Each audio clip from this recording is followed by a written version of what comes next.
oportunidad de dar a conocer esta historia militar a la sede de la Universidad de Alicante en Petrer, como a su ayuntamiento.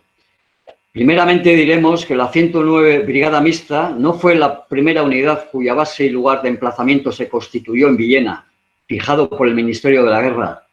Allí anteriormente la 19 Brigada se había formado bajo la responsabilidad del Estado Mayor de la División Territorial con plaza en Albacete. Configurada mayoritariamente por fuerzas del Ejército de Voluntarios y las milicias del V Regimiento, que se iban concentrando en dicha capital. Este contingente militar había quedado en disposición para entrar en campaña entre los días 25 y 30 de noviembre de 1936. La 109 Brigada Mixta se organizó a comienzos de la primavera de 1937, a lo largo de las localidades que forman las comarcas del río Pinalopó, con cabecera principal en Villena. Sus integrantes eran individuos pertenecientes al cupo de instrucción de los años 35, 34, 33 y 32, así como los correspondientes al primero y segundo llamamiento del reemplazo del 36. Previamente habían sido concentrados en sus cajas de recluta correspondientes entre el 15 y el 17 de marzo. 3.148 soldados para ser repartidos entre sus 4 batallones y planas mayores, escuadrones motorizados, baterías artilleras y servicios de municionamiento, transmisiones y compañías mixtas de zapadores, intendencia y sanidad. Así lo indicaba la circular del Diario Oficial del Ministerio de la Guerra del 9 de marzo del 37. El primer jefe nombrado para esta unidad fue el teniente coronel Antonio Gil Otero, que el 18 de julio del 36 era comandante mayor del regimiento Albuera número 16 de Lérida. Este fue destinado al Ejército del Este y seguramente no llegó a presentarse en la ciudad cabecera de la brigada.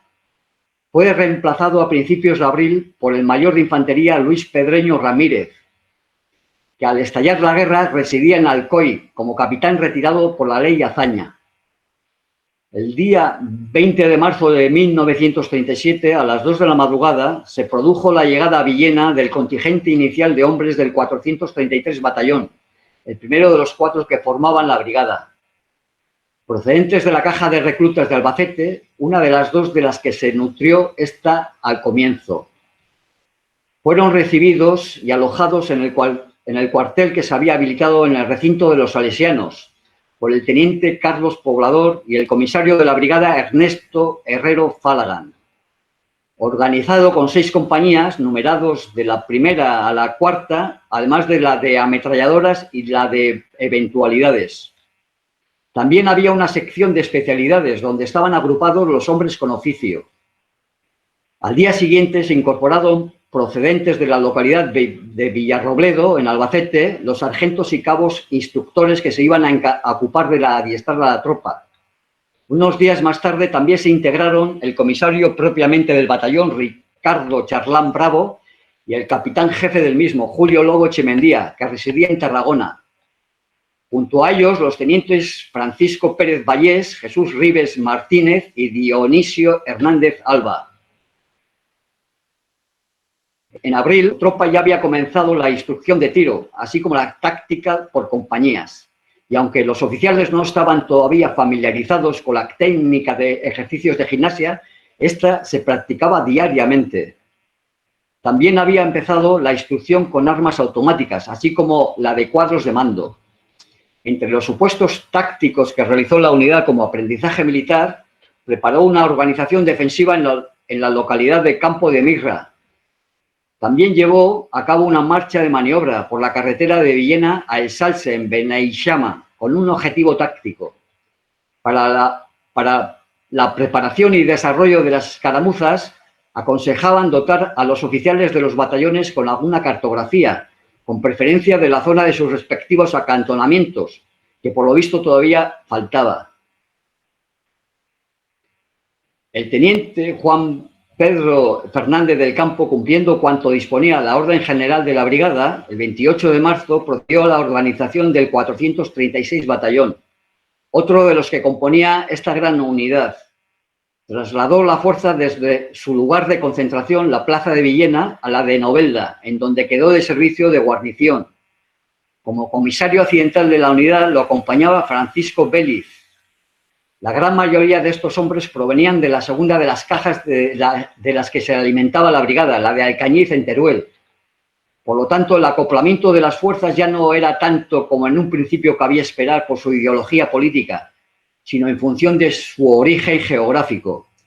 También realizaban marchas de resistencia y velocidad dentro de su programa de instrucción, desde la carretera de Novelda a Elche, hasta las proximidades de Canacs o hasta Santa Bárbara. Otro día desarrolló un simulacro que consistió en la organización de una ofensiva desde el pueblo de Baños de Orito contra el enemigo, que se encontraba en Ventas de Agós. Volvió a repetir otra marcha de 30 kilómetros desde Novelda hasta Elche. Sabemos que la 109 Brigada, entre los días 8 al 12 de abril, ya tenía terminada la organización básica de todas sus unidades, vestidos los hombres y repartido el armamento, aunque la fuerza estaba aún sin filiar. No se había designado todavía de forma oficial el mando principal de la brigada, ni tampoco el de una gran parte de los de batallón y de compañía. Hasta ese momento se habían presentado un mayor, 5 capitanes y 37 oficiales, y no tenía todavía asignado un oficial médico. Existía escasez general de subalternos y de clases. No estaban todavía completos los efectivos de reclutas, que sufrían frecuentes cambios por las consiguientes altas y bajas, por incorporaciones tardías o por destinos a otros cuerpos. Circunstancias determinantes para que la organización presentase algunos fallos que la perjudicaban e influían esencialmente en el retraso con el que se llevaba a cabo el encuadramiento de las unidades. Retraso que ya fue inicial de 6 a 8 días, por la lentitud de la concentración en las propias cajas, y que se acentuó por las causas indicadas, contribuyendo también a él la carencia absoluta de medios de transporte para la distribución entre los diferentes acantonamientos de la brigada del armamento, vestuario, utensilio y material diverso. Además, esta falta de vehículos imposibilitaba la inspección de las fuerzas por el jefe en sus acuartelamientos y el suministro de las comidas, que a veces se distribuían con 2 y 3 horas de retraso, debido a la imposibilidad de acarrear los víveres. El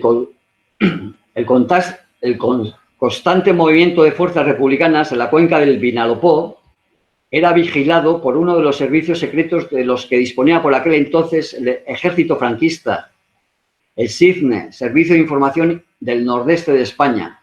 Un informe del 18 de abril de 1937 recogía que en Villena, Novelda, Sax y Elda hay constantemente de 800 a 1000 hombres, practicando la instrucción en cada una de las localidades y sirviendo de lugar de reposo para los que regresan del frente. En Novelda están terminando una fábrica de municiones que empezará a funcionar a fines de mes. En realidad, a mediados de abril, los reclutas presentados eran 2.501. De los hombres que faltaban, unos estaban pendientes de incorporarse y otra gran mayoría eran desertores en los primeros días, hasta que se incorporó en comisión el mayor Pedreño, nombrado comandante accidental de la brigada, con 2 oficiales, que junto con el comisario político tomaron medidas aplicando fuertes sanciones contra los desertores que se iban presentando.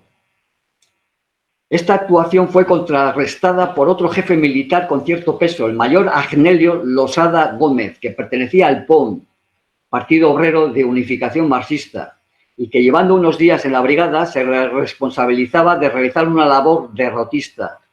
La disciplina en general no era la que debiera ser, no se cumplían los signos externos, ni saludos marciales reglamentarios, pues masas de hombres que pocos días habían estado de mando,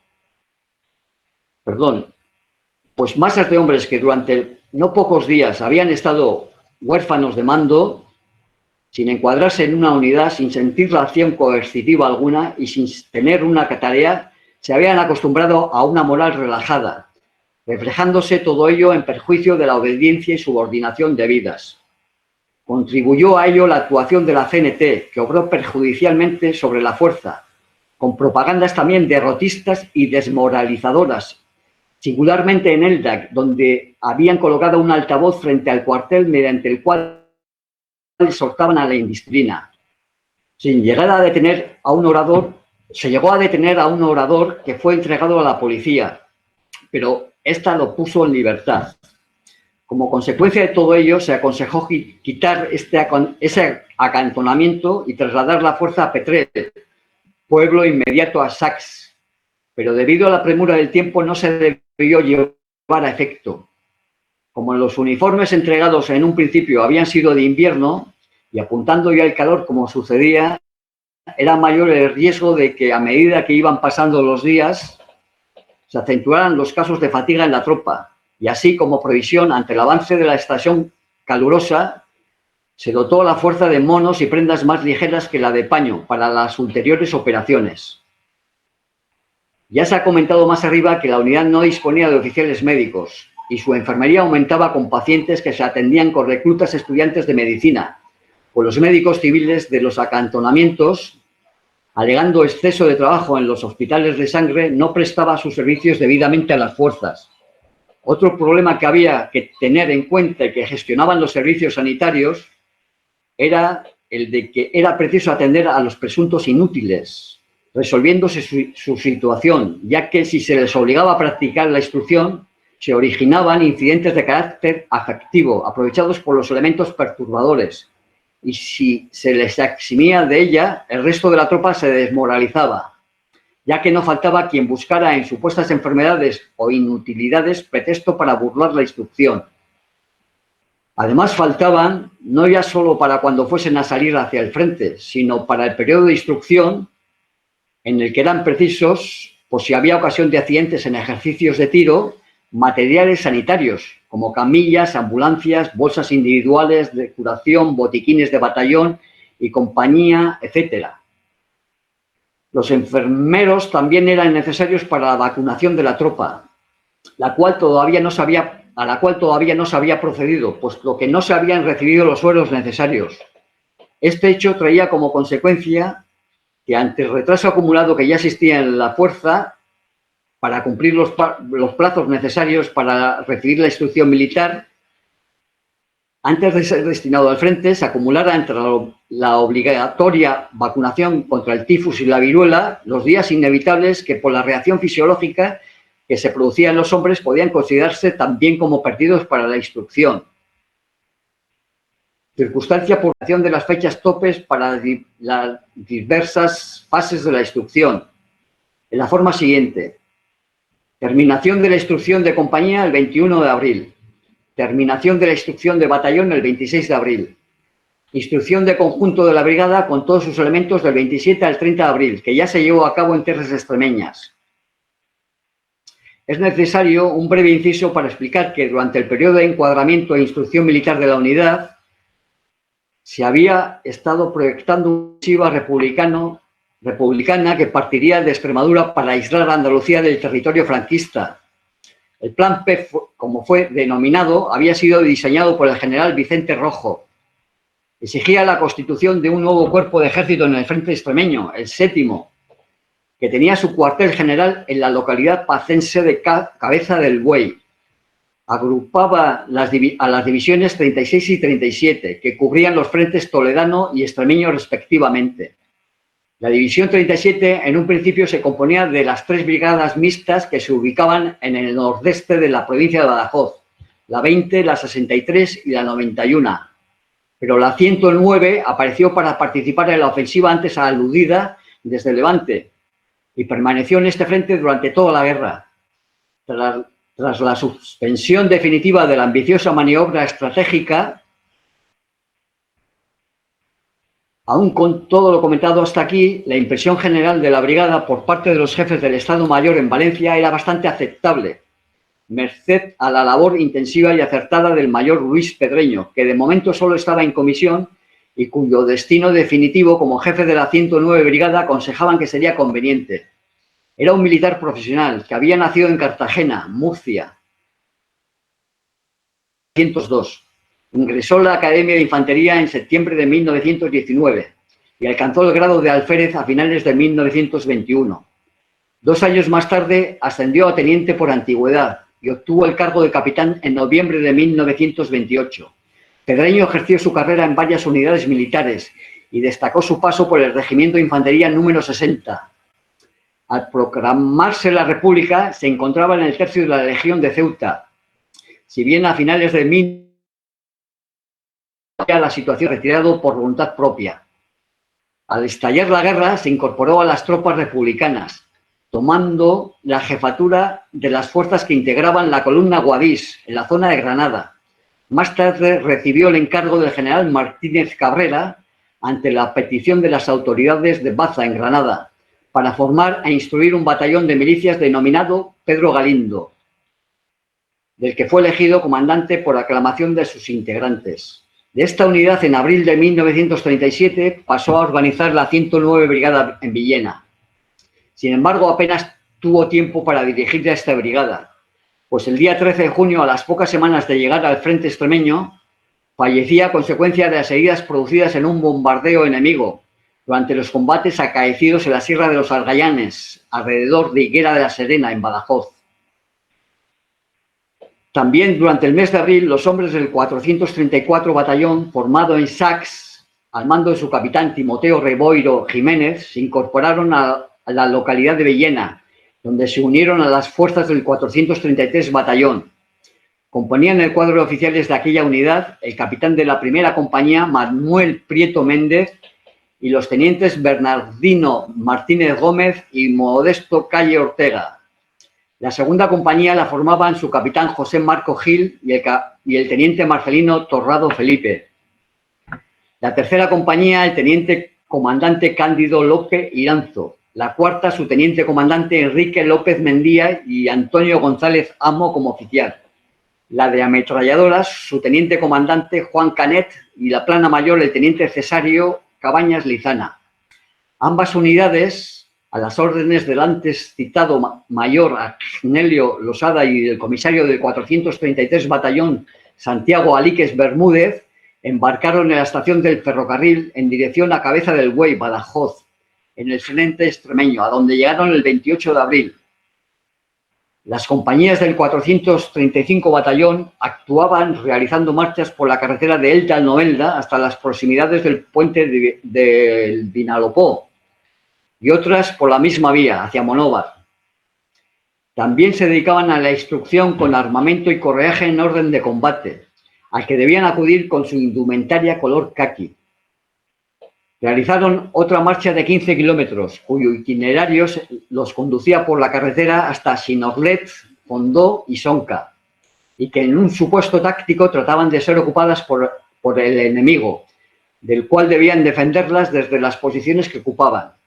A mediados del mes de abril trasladaron esta unidad al cantón Santa Bárbara, donde se les entregó a sus compañías los fusiles ametralladores y las máquinas ametralladoras a la compañía de las mismas.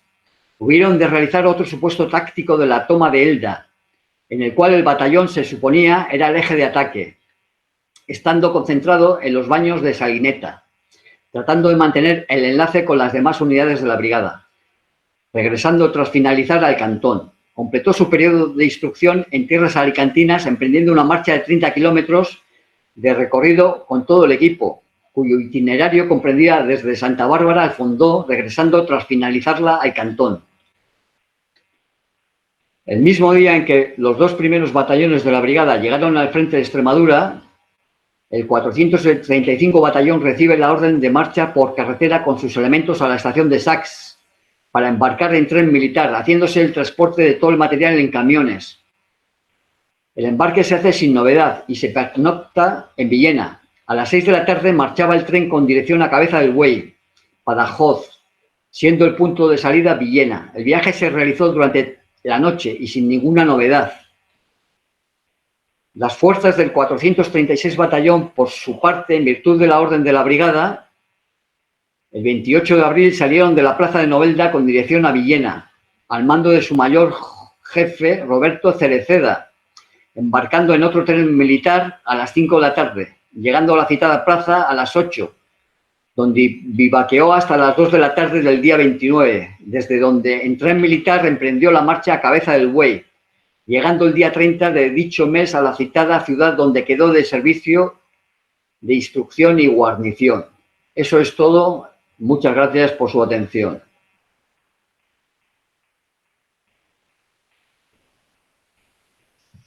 Bueno, muchas gracias, Fernando. Muchas gracias, Fernando Barrero, por la ilustración que nos acabas de dar desde el País Vasco, ¿no?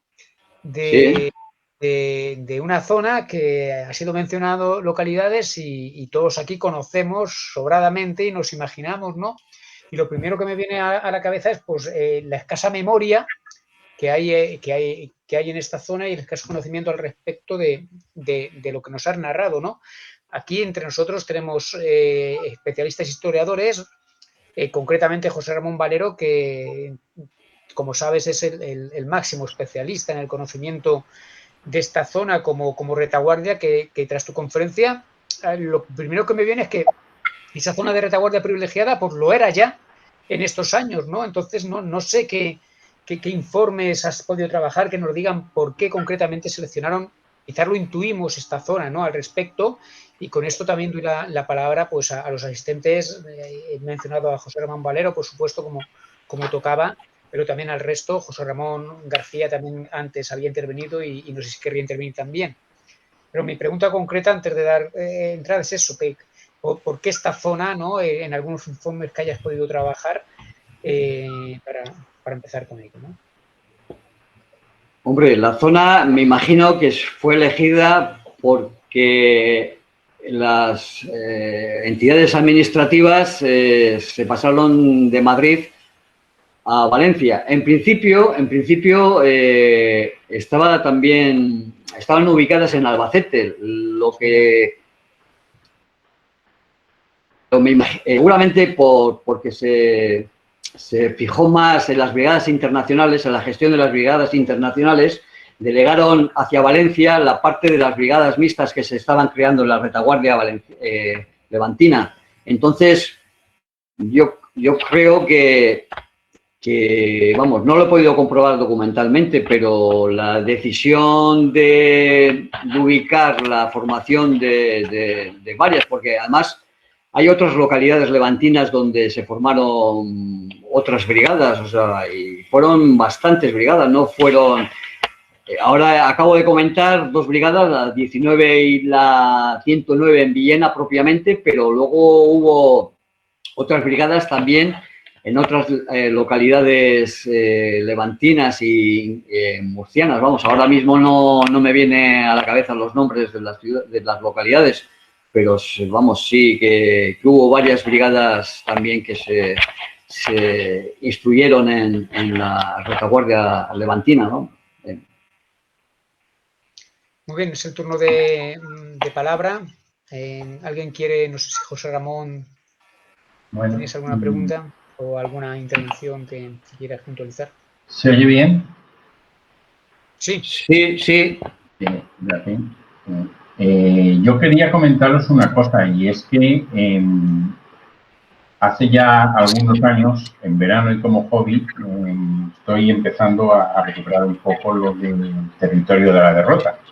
Y la verdad es que a poco que rascamos va saliendo algo en toda la zona.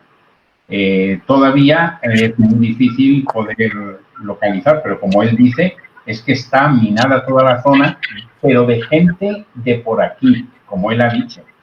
Y luego, una cosa que me ha llamado la atención es que al ser ya soldados de reemplazo, tienen el problema que ha citado él de que llegan a la brigada, pero una vez que me han reclutado, yo quiero ver si me busco un destino mejor, de más cómodo o mejor de mayor formación, la escuela de guerra o cosas así. Con lo cual, muchas de estas brigadas en los primeros días recién llegados los reclutas empiezan a perder gente. Esto es relativamente normal. Nosotros, desgraciadamente, no tenemos las fotos que tienen por ahora, ¿eh? Yo siempre digo lo mismo, por ahora, porque hay que buscarlas en el extranjero. Esto Salvador Ortega lo sabe muy, muy bien y veo que está aquí. Los alcoyanos sí lo tienen y tenemos todo el proceso de constitución de una brigada y de salida, pero además salida con acto oficial en el pueblo. Nosotros de esos tenemos poca memoria. Tal vez, porque en el caso de Elda, como él ha dicho, la famosa CNT a veces no estaba muy en sus cabales. Eso de estar incitando a los soldados a que abandonen todo aquello no es el único ejemplo, ¿eh? A veces nos puede sorprender. Van del día a la noche en 2 segundos. Yo a veces llego a pensar si es ideología de borrachera, porque tenemos desde el mayor altruismo al día siguiente a la mayor animalada. No tenemos nada de eso, pero en Alcoy sí lo tenemos, que es de toda esta zona, y la verdad es que el acto de marcha de la brigada, con su madrina de brigada, con su bandera de brigada bordada en el pueblo, y en el Lobo mucha gente que lo hizo, y en Petrer y en Novelda, es un testimonio que está todavía por localizar, pero está, ¿eh? Es decir, las relaciones de la brigada con el pueblo haría falta conocerlas, pero evidentemente, si están en Santa Bárbara, en Petrer o en Elda están también por aquí. En Monóvar ya sacamos en el 2007 que algunos bares ya eran bares de militares. Aquí en Elda el único que sabemos, porque les hacían descuentos, era en uno de los barrios de señoritas de donde hoy en día está Ficia. Pero había muchos más, de cascas y de cosas de estas. Estamos a la espera de reconstruir todo esto, pero están. Él ha empezado a nombrar batallones en la zona y nos hemos quedado sorprendidos. Pero la verdad es que había mucha gente por aquí. Sí. A mí me consta que, por ejemplo, en la localidad de Sax había un hospital de sangre y luego allí el ayuntamiento en Sax tienen inventariado muchos edificios que sirvieron para las entidades militares allí durante la Guerra Civil. O sea, son, ahora mismo no recuerdo, pero por lo menos 8 o 10 edificios tienen inventariados en Sax que formaban parte de la escenografía bélica en aquel tiempo, vamos. Sí, bueno, es que el inventario ese es el que hicimos en el 2007, pero del 2007 a ahora siguen creciendo. El problema es que muchos están indefinidos. Es decir, en tal sitio hay, ¿quién había? Y casi es mejor seguir un cierto ritmo, pero nos vamos a sorprender porque tenemos los sitios oficiales, nos falta por saber los no oficiales. Los bares y todo lo demás, y sabemos los nuestros, pero durante los años 40 y 50 en Elda y en Petrel siguen llegando extranjeros en busca de novia. Es varios casos. A mí me sorprendió porque yo no le daba importancia y empiezas a cuadrar las entrevistas y empiezan a salirte cosas. ¿Cuánta gente había? Es lo que no sabemos. Los que tenemos la suerte de poder tener una brigada documentada por un periódico, acordaros que hace poco, y creo que vuelven a hacerlo ahora, Boni y Miguel Ángel Guill sacaron otra brigada que en muchos casos se parece en ciertas cosas. Está empezando eso y están empezando muchos más sitios y locales sigue habiendo muchos más. El problema es que a veces tenemos la posibilidad de sacarlo. Ve a José Ramón García aquí, que sacó la fábrica de moneda y vamos, seguramente tendremos muchas más sorpresas porque el premio gordo ya lo tenemos, eso es evidente, pero nos quedan muchos premios segundos y terceros. El problema es que cada vez ya no nos queda nadie. Yo en los años de principio de siglo fui entrevistando niños de la guerra, pero ya no nos quedan. Claro, los que nos quedan son niños de 90 en adelante, con las condiciones que tienen. Y no es fácil contrastarlo. Tenemos los documentos oficiales, el problema es ver cómo podemos ir más allá cruzándolos. Y tal vez nos quedan los documentos en el exterior. Eso sí. Tú fíjate, José Ramón, las referencias que ha hecho Fernando y tú mismo que has hecho entrevistas desde los años 80, figúrate, ¿no? La cuestión que no era nuestro objeto de estudio este. Pero tú figúrate si tuvo que haber en todo lo que nos ha narrado Fernando interacción con la población civil, interacción y además estar viendo, asistiendo a un despliegue de tropas de ese calibre, ¿no? Sin embargo, no era objeto de estudio preferente en los años 80 y en 90, ni siquiera a principios. Entonces, esas entrevistas no nos centrábamos, no preguntaban por estas cosas, ¿no?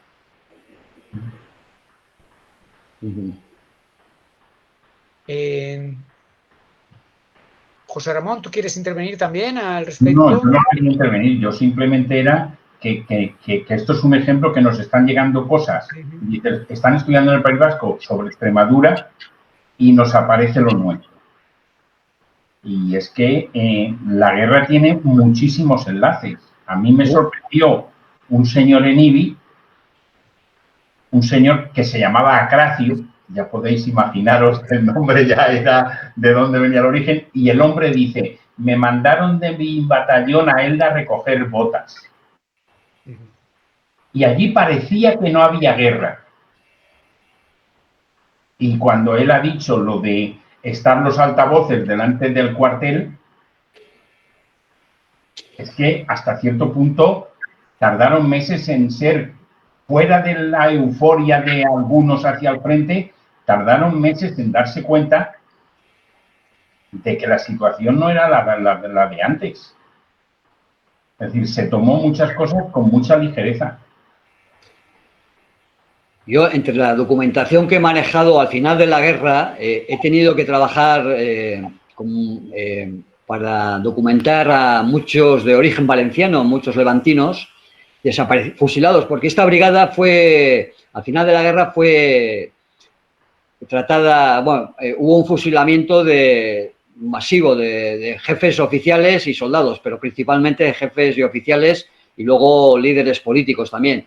Y muchos de ellos eran valencianos, y todavía a mí me consta que desde allí desconocéis desapariciones, porque, vamos, si yo empecé en esta historia fue porque mi abuelo, aun siendo madrileño, acabó la guerra allí, desaparecido. Entonces, cuando empecé a investigar, junto con él aparecían muchas personas que eran levantinas.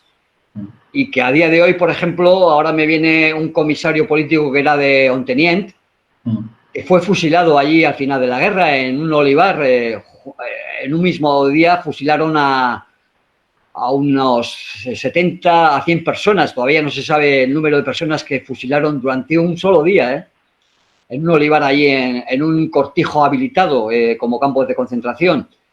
Y bueno, este comisario político se apellidaba Sarrió, y bueno, me hice con el expediente y ya judicial, y al final desistieron de localizarlo porque ni los jueces franquistas sabían qué había sucedido al final de la guerra con este señor. Total, que se lo habían cargado allí en la inmediata posguerra en Extremadura, y al final dejaron el expediente sin finalizar. Entonces,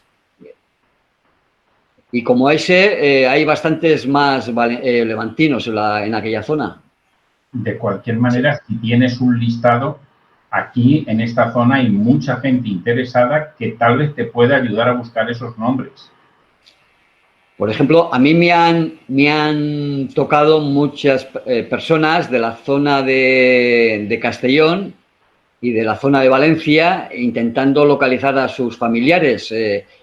Y a día de hoy, vamos, he conseguido documentar y saber lo sucedido a esas personas, cosa que desconocían sus familias. Ahora mismo, aquí en el chat veo que hay una persona que era el nieto del jefe de unos batallones de la 109 Brigada, que es Juan Luis Bonet Monllor, por ejemplo. Este señor, el abuelo de este señor, falleció en combate. Era el jefe del 435 batallón y falleció en los combates llevados a cabo por la sierra de Valdecaballeros, y ellos desconocían completamente lo que había sucedido y bueno, y recientemente hemos podido averiguar con aportaciones de personas de Extremadura, más luego lo he investigado por mí, más los datos que me dio la familia, hicieron en los combates durante agosto de 1938, ahí en aquella sierra de Valdecaballeros.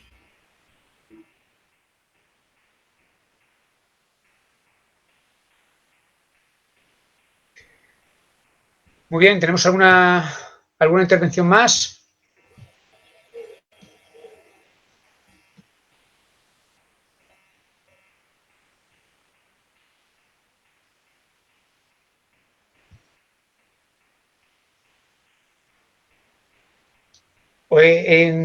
Te quería preguntar, habías hablado de los informes del CIFNE con respecto a la cantidad de hombres que podía haber aquí, luego has hablado de 2.501 y lo que te quería preguntar, ¿esos 2.501 fueron el conjunto global o los que estuvieron a la vez? No, eso es el volumen de fuerza que se había presentado en aquella fecha, hasta mediados de abril aproximadamente. Hasta mediados de abril. Porque en teoría, según lo que habían designado las cajas de reclutamiento, a esta brigada le habría correspondido unos 3.148 hombres. Se quedaron reducidos en la cifra que has nombrado tú. Entonces, bueno, hay que contar con las deserciones que hubo, ¿no? Entonces, como ha dicho José Ramón, que era un continuo trasiego de personas que muchas veces no acudían porque no sabían cómo llegar al lugar, me imagino, como pasábamos a muchos aragoneses que fueron, luego hubo más llamamientos, más reemplazos que se iban presentando ya a la zona de Extremadura y que llegaban desde Aragón, por ejemplo, y que era toda una odisea llegaban por grupos o incluso individualmente, tanteando un poco la geografía por la que atravesaban. Es decir, el viaje era más o menos el de Alcañiz o de Valencia, llegaban a Alcázar de San Juan, de Alcázar de San Juan a Cabeza del Buey, y luego de Cabeza del Buey en tren seguían hasta Quintana de la Serena, que ya era una población cercana a los frentes extremeños que había allí. Y entonces llegaban estos quintos de reemplazo, llegaban presionados por los ayuntamientos y luego llegaban por grupos pequeños y individualmente también. Pero era un trasiego continuo, o sea, estuvo hasta final del año 37, estuvieron llegando reemplazos, incluso ya metido el año 38, reemplazos continuamente en la propia Extremadura, allí. Por eso tuvieron que habilitar escribientes, porque no daban abasto los escribientes que originariamente, en principio, había, para filiar a toda la tropa que iba llegando, a los quintos de reemplazo que iban llegando. Muy bien. Vamos a ver si tenemos alguna pregunta más entre los asistentes.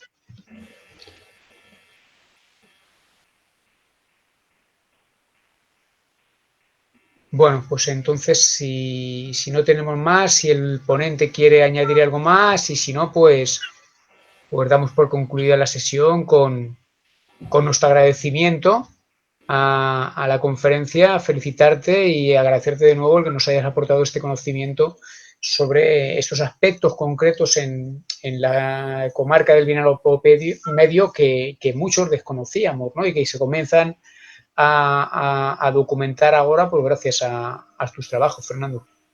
Pues nada, gracias a vosotros por darme esta oportunidad de dar a conocer esta parte de bélica militar de la zona levantina, vamos, que era bastante desconocida. Al ser una unidad que radica durante toda la guerra en Extremadura, queda un poco desconocido en el ámbito levantino, ¿no? Me da la impresión muchas veces. Ya lo creo. Te digo que desde aquí algunos especialistas hemos asistido a tu conferencia y particularmente yo, ya te digo, cuando mencionabas concretamente las marchas entre Elda Monóvar, Ondón, de Orito a Gos, pues totalmente desconocidas, ¿no? Esta toma de Elda, incluso has hablado de que se ensayó una toma de Elda, pues, no, que yo sepa, no sé si tú, José Ramón, pero de ese aspecto concreto aquí no ha habido memoria en absoluto, ¿verdad? Pues esto está recogido entre la documentación de los batallones de esta brigada, vamos, o sea que eso está en el Archivo General Militar de Ávila, o sea, la mayor parte, hay otras, sí, bueno, y en otros lugares también, pero bueno, me imagino que, no sé si en Valencia habrá algún archivo militar porque el último que había se trasladó la parte judicial se trasladó a Madrid, ¿no? Vamos, todo lo de Sí, Valencia. sí, lo que era la tercera región militar pertenecía a Madrid, trasladó. Estaban allí en el Paseo de la Alameda, lo que eran los sumarísimos y no, eso se trasladó. Yo creo que esto, como bien dices tú, pues lo tienen en Ávila y tú lo has sabido consultar, ¿no?, en tus trabajos y nos lo has hecho llegar hoy. Así que nada más, Fernando, insisto, agradecerte y nada, y esperar cuando profundices en tus trabajos, pues que nos vuelvas a ilustrar al respecto. Muy bien, pues nada. Pues bueno, gracias a vosotros, vuelvo a reiterarme y nada, hasta la próxima oportunidad. Pues nada, al resto ya recordarles que, sobre todo para aquellos que sean de Petrer o de Elda, que mañana tenemos una actividad también en la sede universitaria de Petrer. En este caso es una actividad con la que volvemos a la presencialidad y es un recital de poesía y guitarra a cargo de la poetisa Sacra Leal y el guitarrista Pepe Payá, que presentan Voz para un mundo en pausa, que versa sobre la poesía que Sacra Leal estuvo escribiendo durante el primer confinamiento, poniendo su voz, poniendo sus palabras a algunos de los sentimientos y emociones porque sentimos todos. Así que invitados están todos los que quieran asistir, diciéndoles que antes tienen que llamar precisamente por el respeto a las normas de las autoridades sanitarias al teléfono de la Concejalía de Cultura 96698 9409 para dar su DNI y reservar su asiento. Así es que nada más, hasta la próxima entonces y buenas noches a todos y a todas. Buenas noches. Buenas noches y muchas gracias. Buenas noches, Fernando. Buenas noches. Y gracias de nuevo por la conferencia. Un saludo a todos.